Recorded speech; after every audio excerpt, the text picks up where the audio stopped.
আজকে আমি বানাবো পেঁয়াজি আর আলুর বড়া। এই বৃষ্টির দিনে আমরা সবাই তেলে ভাজা খেতে ভালোবাসি, তার জন্য আমি ভাবলাম একবার বানিয়ে তোমাদের সাথে রেসিপিটা শেয়ার করি। আমি এখানে নিয়েছি বেসন, আলু আর পেঁয়াজ, ছোটো ছোটো আলুকে ডুমো করে কেটে নিয়েছি।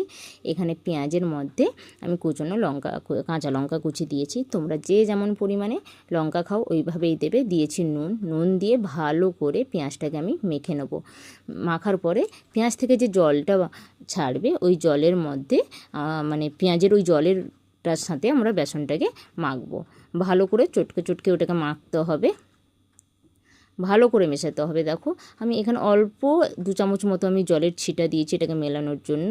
আর বেসনটা যাতে কমও না হয় সম পরিমাণে দিতে হবে।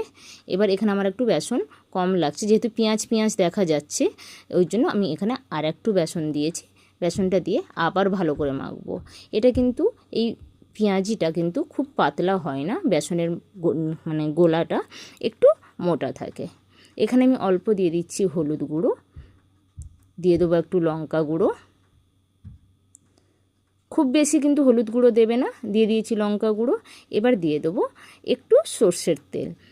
তেলটা দিলে কি হয়, তোমরা যে তেল পারো তোমরা দিতে পারো, রিফাইন অয়েলও দিতে পারো, সর্ষের তেলটাও দিতে পারো। ভালো করে মেখে নিয়েছি, দেখো ঠিক হয়ে গেছে।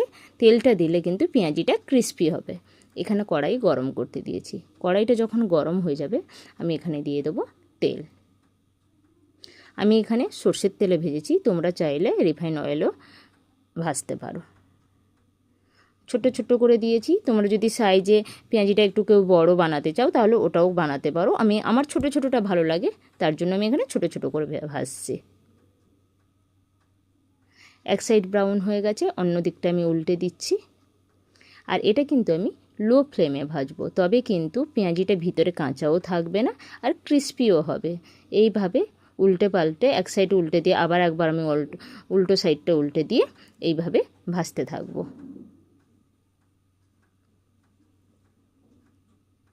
দেখো এখানে ব্রাউন হয়ে গেছে, আমি এটাকে তুলে নিচ্ছি। আবার যে মাখাটা আছে আবার অল্প করে দিয়ে আবার ওটাকে ভাজবো, আবার অল্প অল্প করে দিয়ে দিচ্ছি।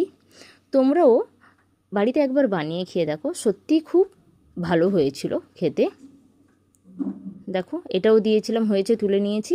এবার আলুর মধ্যে আমি কালো জিরে, লঙ্কা গুঁড়ো, হলুদ গুঁড়ো, নুন পরিমাণ মতো দিয়ে ভালো করে মিশিয়ে দিচ্ছি বেসনটা দিয়ে একটুখানি জল দেবো, 1-2 চামচের মতো জল দিয়ে ভালো করে পুরো মাখা করে নেবো।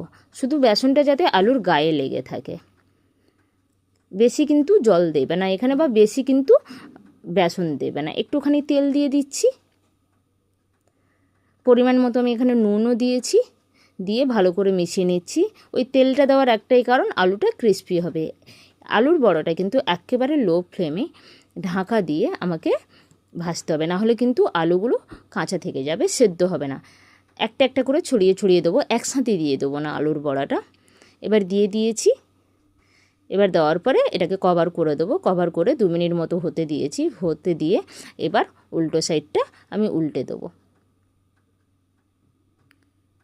দিয়ে এইভাবে স্লো আঁচে একেবারে হতে দেবো। দেখো হালকা ব্রাউন, এখানে প্রায় ব্রাউন হয়ে এসছে। এখানে আলুটাও আমার সেদ্ধ হয়ে গেছে। এবার আলুর বড়াটাকে আমি মিলিয়ে নেব। তোমরা দেখেছিলে অনেকটাই আলু কেটেছিলাম, কিন্তু আমার এতটা লাগবে না বলে আলুর বড়াটা আমি কম করেছি। তো রেডি আমাদের পেঁয়াজি আর আলুর বড়া। ভালো লাগলে অবশ্যই একটা লাইক, কমেন্ট, শেয়ার করে দিও।